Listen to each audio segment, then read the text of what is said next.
Genèse, chapitre 13. Abraham remonta d'Égypte vers le midi, lui, sa femme et tout ce qui lui appartenait, et Lot avec lui. Abraham était très riche en troupeaux, en argent et en or. Il dirigea ses marches du midi jusqu'à Béthel, jusqu'au lieu où était sa tente au commencement entre Béthel et Haï, au lieu où était l'autel qu'il avait fait précédemment. Et là, Abraham invoqua le nom de l'Éternel. Lot, qui voyageait avec Abraham, avait aussi des brebis, des bœufs et des tentes, et la contrée était insuffisante pour qu'ils demeurent ensemble, car leurs biens étaient si considérables qu'ils ne pouvaient demeurer ensemble. Il y eut querelle entre les bergers des troupeaux d'Abraham et les bergers des troupeaux de Lot. Les Cananéens et les Phéréziens habitaient alors dans le pays.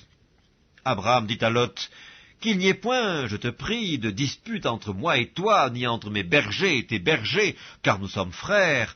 Tout le pays n'est-il pas devant toi? Sépare-toi donc de moi. Si tu vas à gauche, j'irai à droite.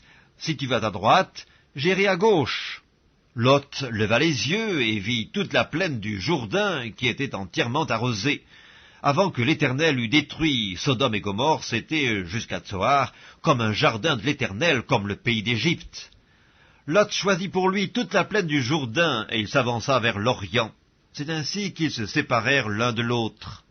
Abraham habita dans le pays de Canaan, et Lot habita dans les villes de la plaine, et dressa ses tentes jusqu'à Sodome.